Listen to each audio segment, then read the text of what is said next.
İndi burada deməli başqa bir yerdə Musa peyğəmbərlə qissəni görür ki, bu peyğəmbər deyir ki, Firon peyğəmbər deyir ki, sən doğrudan da Allah Təala tərəfindən göndərilmiş peyğəmbərsən, peyğəmbərliyi bizə sübut elə.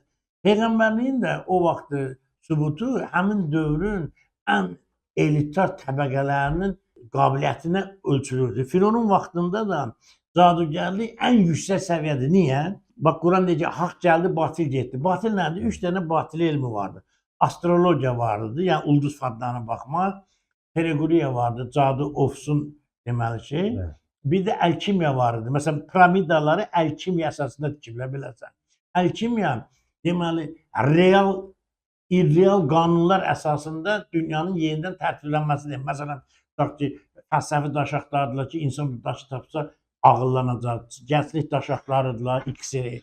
Ölümün qabağını alan maddə axtardı. O cümlədə misi qızıla çevirməyi axtardılar. Yəni bunun da həndəsədə deməli təzahürü insanın heç cür ağlına sığmayan nəhət tikində tikməkdir. Məsələn, deyilir, bu piramidalar necə tikilir? Əlkimiyanın sirri budur. Əksinə baxsan, piramidalar Evklidin əlkimiya əsəri əsasında tikilib. O elm bizə məlum olmazdır ki, biz heç izah edə bilmirik ki, bu necə olubdur, belə ağır, nəhəng şeylər tikilibdir. Bu əlkimiyanın bir şeyidir, təzahürüdür. Deməli, o dövrdə də 3 dənə elmi vardı. Astrologiya vardı, baxırdılar ulduzlara, bir ona dedilər ki, bu nəhməklər, hara getmək lazımdır. İkinci dedim ki, o nəhəng tikintilər tikmək üçün əlkimiyagərlər vardı. Bir də dini məsələlərlə məşğul olan cadugərlər vardı. O vaxtın da belə də peyğəmbərləri cadugər idi. Yəni kim cadugərlikdə yüksək səviyyə qalxırdı, belə hesab edir ki, o daha çox şeydə belə ilahi bir varlıqdır. Ona görə də məhz cadugərlik müstəvisində müzakirə. Əksinə baxsan, cadu ilə möcüzə bir-birinə oxşarlıq təşkil edir. Oxşarlıq nə deməkdir? Zahirən eynidir, amma batinən fərqlidir və yaxud da bərabərlikləri eynidir, uyğundur, eyniliklər fərqlidir. Yəni ikisində də görürsən, Musa peyğəmbər də əsasını atır yerə, cadugərlər də atır. Musa peyğəmbərin əsası olur ilan, cadugərlərin də əsası olur. Amma fərq nədir? Bax, ikisi də ilandır. Musa peyğəmbərin əsasının ilana çevriləndən sonra o ilan o birisi ilanları udur, yəni onlara qalib gəlir. Fərq budur. Cadu ilə möcüzənin fərqi budur ki, möcüzə reallıqdır, cadu irreallıqdır. Cadu insanların şuurunu manipulyasiyaya əsaslanır, xəyalların, təsəvvürləri çaşdırmaqla. Cadu isə əksinə ağılla dərk edilən möcüzə. Nə deməkdir möcüzə? Təbii qanunlardan kənara çıxır. Bir şey ki, təbii qanunlar. Məsələn, biz deyək ki, insan torpaqdan əmələ gəlir. Doğrudan da belədir. İnsan torpaq və ya da sudan, Allah Teala deyir, biz sizi suda yaratdıq. Necə olur ki, o torpaq gəlir, insan bədənində məsələn dəmirə qədər olan bütün elementlər var. O elementlər məsələn siz götürüb dəmiri belə çeynəsəz, o sizə xeyir eləməz. O dəmir bioloji aktiv hala keçəndə olur. O necə olur bioloji aktiv hala keçir? Məsələ burası, günəşdə xüsusi şüalar var. O şüalar yerdəki bioloji aktiv maddələri aktivləşdirir. Yalnız ondan sonra onlar insan bədəninin qurulmasına ki, baxa, Allahın torpaqdan yaratmağı budur. Yəni o demək deyilsən ki, torpağı yesən, o torpaqda olan minerallar keçəcək, elə şey icad yoxdur. Onların heç bir sənin bədənin keçməyəcək. Nə zaman onlar bizim bədənimizin qurulmasına işləyir, o şüa düşüb, onu aktivləşdirəndə meyvələrin tərkibində, bitkilərin tərkibində o bizim bədənimizə gəlir çıxır. Bu da söhbət möcüzədən gedir. Məsələn, necə olur ki, bir parça ət birdən belə 50 ayaqlı insana deyir. Möcüzə budur. Yəni, əmələ gəlmədə bir vəziyyətdən başqa və ya sıçramanın özü möcüzələr şəklindədir. Amma biz bunları görmürük. Çünki bunlar bətində baş verən şeydir. Aşkarlıqda ancaq əmələ gəlmə başa çatandan sonra şeyləri görürük. Məsələn, çiçək var. Çiçək necə meyvəyə çevrilir? Biz bunu görmürük. O daxildədir. Biz ancaq zahirindən görürük ki, çiçəkdir, çiçək töküldü, yerinə bir meyvə əmələ gəldi, meyvə töküldü, ona bir toxum əmələ gəldi. Amma o proses necə baş, o içəridə, necə ki, kəpənək girir baramanın içinə, sonra qanatlarını çıxır qurd. Barama qurdu girir kəpənəyin içinə, sonra qanatlı bir həşərat kimi çıxır. Niyə o elə olur? Məsələn, niyə aşkardır o qanatlanmır? Çünki möcüzə odur. Yəni, biz onun necə çevrildiyini görə bilmirik. O cümlədən də o əmələ gəlmələrdə ki, bizim görə bilmədiyimiz prosesdə, onların hamısı möcüzədir. Burada üzə çıxmalıydı o möcüzə ki, bilinsin ki, bunu Allah eləyir. Ona görə də əsanı, burada da əsan nə deməkdir? Əslində baxsan, Quran-ı Kərimdə bayaq dedim, axı, Hud surəsinin 120-ci ayəsində burada bizə Allah Teala bilgi verir. Əslində baxsan, bunun vahdinin mənasını ikisi üzrə əsas həm də onurğa beyninə işarə edir. Onurğa beyni insan öləndə sümüklərdən ibarət belə bir əsli yoxsa şeydir. 35'dən neçə amma insan bədənində, canlı insanda onurğa beyni insanın bütün bədənin fəaliyyətini tənzimləyir. Yəni o canlı ilan deyil ya. Canlı ilana çevrilir. Və o deyir ki, ilan başqa ilanlardır. Həzm sistemi, tənəffüs sistemi hamısı onurğa sütunundan inervasiya olunur. Əgər onurğa sütununda problem olsa sən həzm edə bilməzsən. O başqa ilanı da bilməzsən. Kim çatır? Burada həm də bizə bilik verir. İnsan bədəni çünki niyə? Başqa bir ayəndə mən misal çəkdirmişdim. Allah Teala deyir ki, biz bunu dinin fitrətindən sizi yaratdıq. Yəni insanın yaranışı ilə Peyğəmbərlər qissəsində möcüzələri bir çoxu elə insanın yaranmasını izah edir bizə. Deməli deyir ki, Musa öz əsasını atan kimi qəfildən açıq-aşkar bir əjdaha oldu və əlini çıxardanda o baxanlara qəfildən ağappaq və nurlu görünür. Yəni burada iki möcüzə gözlər. Bir əsasın adı, bir də sağ əlini qoltuğunun altına qoyub çıxardanda sağ əl. Burada da sağ əlin deməli bu cürə deməli ağappaq və nurlu görməsi onu göstərir ki, dünya sağ əl prinsipi ilə yaranıb. Yəni qurulma sağ əl prinsipi ilədir, dağılma sol əl prinsipi ilə. Saatın özünün də işlənməsi soldan sağadır. Bu fiziklər bunu bilir. Təbiətin bir dənə qızıl qanunu, o da nədir? Sağ əl prinsipi. Bütün qurulmalar sağ əl prinsipinə uyğun qurulur. Burada sağ əlin ağappaq nurlu olması quruculuğa işarə edir.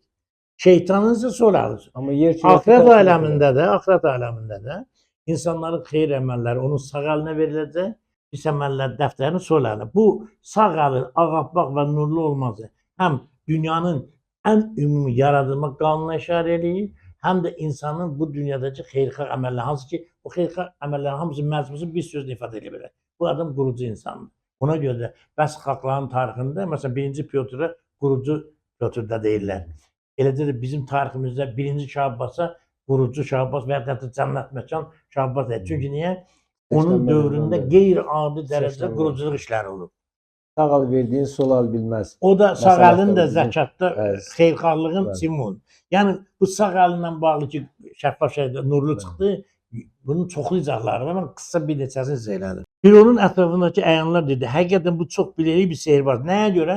Çünki Fironun yanında olan sehirbazların heç biri bu sehiri göstərə bilməzdi. Yəni əlini qoy qoltuğa çıxanda nur əlin işıqlansın, eləcə də əsanı at başqa ilanları yesin. Bunlar təcrübələrində dedi, biz bunu göstərə bildik, bu bizdən üstün bir sehirbazdır. Amma yenə də bunu sehirbaz kimi qəbul elədilər. Sizi öz sehri ilə torpağınızdan çıxarmaq istəyir. Fikriniz nədir? Firon yenə bu qənaətə gəldi ki, bu sehirbazdır və bu da ona görə Yahudiləri istəyir ki, bu sehrindən istəyir qalib gəlsin. Dedilər, onun və qardaşın işini təkrar sal və şəhərlərə toplayıcı məmurlar göndər. Bütün bilik sehirbazlar sənin yanına gəlsinlər. Demək, bu deyir ki, cəzalandırma, bunu biraz da yoxlayaq. Sınaqdan keçirək. Ona görə də deməli, bütün nə qədər ölkədə cadügər var, sehirbaz var, onların hamısını toplayaq. Baxır ki, bəlkə bunların içində kimsə Musaya qalib gələ bilər. Beləliklə, bütün sehirbazlar məlum bir günün müəyyən olunmuş vaxtı toplandılar. Cəmaata deyildi. Siz də yığışacaqsınızmı? Yəni, təkcə alimlər gəlmədi, həm də adamları xalqı gətirdilər ki, onların gözünün qabağında Musa Peyğəmbərin Peyğəmbər olmadığı ifşa olunsun. Deyir ki, cəmaata deyir, siz toplanacaq, siz də gəlin. Yığışırlar. Əgər sehirbazlar qalib gəlsə, biz də onlara tabi olaq. Deməli, deyir ki, o sehirbazlar qalib gəlsə, belə çıxır ki, onlar da Peyğəmbərdir. Bu deyir, mən Peyğəmbərəm, deyir, onda möcüzə göstər. Sehirbazlar gəldi, Firona dedilər, əgər qalib gəlsə, bizim üçün bir mükafat olacaq. Baxın, sehirbazlar Firondan mükafat istəyir. Peyğəmbərlər Allahdan. Bizim Peyğəmbər deyir, mənim mükafatım Müslüm Allahın yanındadır. Haqq budur. Sehirbaz yerdəki hökmdardan şey istəyir, amma Peyğəmbərlər Allahdan. Firon dedi, bəli və belə olan belə surətdə mütləq yaxın adamlar olacaq. Deyir ki, əgər siz bu Musaya qalib gəlsə, mütləq mən sizin vəzifənizi atacağım, mənə yaxın olacaqsınız. Musa onlara dedi, nə atacaqsınızsa atın. Onlar öz iplərini və əsalarını yerə atdılar, dedilər, Fironun izzətinə and olsun ki, mütləq biz qalib gələcəyik. Yəni bir dənə bir illüziya göstərdilər. İpi atdılar yerə, nə bilim, əsanı atdılar, onlar İrana çevirdi. Eyni ilə bu illüziya bu gün də göstərilir. Yəni, görürsən də, elə həqiqətə uyğundur, ya diqqətlə izləyirlər. Bu gün də hamı bütün ən məşhur illüziyonistdə çıxdı onu göstərirlər. Bu onu göstərir ki, bu yalan deyil, elə qədimdən gəlmə bir şey. Belə olduğunda Musa öz əsasını atdı, o onların düzəltdikləri həqiqi olmayan şeyləri qəflətində. Niyə görə bu subut bu olmalıydı? Niyə bu əcdaha o birisi ilanlar? Məsələ burasındadır ki, cadu və yaxud da hipnoz zahirəndir. Burada isə bir proses görsəndi. Yəni bu ilan, bu birisi ilanlar bu artıq təbii bir hadisədir. Çünki təbiətdə də bir ilan başqa ilanı udur. Və həm də onları udduğuna görə onların o ipləri, ağacları yerdə qalmadı, yox oldu getdi. Yəni onların cadusunun əsasını bir də onlar başa düşdülər ki, bu cadu deyil. Cadu olsaydı o birinci bu proses olmazdı. Yəni yemək məsələsi olmazdı. Belə öz əsasları qalardı yerində. Seyirbazda səcdə halına torpağa qapanır. Seyirbazda bunu görəndə başa düşdülər ki, Musa peyğəmbərin elədiyi sehir deyil. Həqiqəti dərk elədilər. Bildilər ki, bu bir doğrudan da möcüzədir. Dedilər, iman gətirdi aləmlərin Rəbbinə, Musanın və Harunun Rəbbinə. Onlar dedi ki, biz inandıq, sən peyğəmbərsən, doğrudan sən Allah'a orada iman gətirdik. Firon dedi, mən sizə izin verməzdən öncə mi ona iman gətirdiniz ki, o sizə seyr öyrətmiş olan böyüyünüzdür. Belə isə tezliklə bilərsiniz, mütləq sizin əllərinizi və ayaqlarınızı bir-birinə çarpaz kəsdirib sizi hamılıqla daraqdan asacağam. Bu məsələnin özü də din tarixində önəmli bir məsələ. Yəni hökmdarın razılığı ilə inanmaq. Məsələn, bir çox təsəvvüf cərəyanları olur, bir çox hərəkətlər bunlar. Məsələn, İndoneziyanın bilirsiniz, İslama çevrilməsi İndoneziyanın o vaxt dövlət başçısının qərarı ilə olur. Yəni bir çox xalqlarda da əksinə müəyyən bir dinin yayılması da hökumətin qərarı. Məsələn, bizdə də bəzi tərəqqətlərin yayılması dövlət tərəfindən qadağan olunur. Musa da deyir ki, inanc məsələsi mən idarə edeyim. İcazə versəm inanarsın. Halbuki Quranda nə deyir? Birbaşa inanmaq. Yəni Allah insan birbaşa inanmaq. Mən istəmirəm. Və həm də dedi ki, sizi cəzalandıracağam. Baxın, Xristian tarixində bir dənə şeydən başqa, nədir, həvvaridən başqa, İsa Peyğəmbər dini yayan bütün həvvarilər çox acınacaqlı öldürüblər. Mişarla ortadan bölünüblər, şirlərə yedirdiblər, diri-diri yandırıblar. Yəni, çünki niyə? Ümumiyyətlə, dinin əvvəlində dini təbliğ edən adamlar o dövrün konservatorlar dedi, hökmdarları və o dövrün inanclarının, məsələn, ilk dəfə din məsələsində öldürülən adam Sokrat olur. Sokrat deyib ki, Allah çox ola bilməz, Allah yerdə yaşaya bilməz. Yunanlarda da belə idi ki, çox Allahlıq vardı, Zevisdə Alp dağında yaşaydı. Deyirlər, bu necə Allahdır, insanlarla eyni yer. Allah mütləq bir olmalıdır, o da yerdə yaşaya bilməz. Buna görə dedik, sən bizim dinimizin əleyhinə çıxdın, mühakimələrdə edam cəzası verdilər.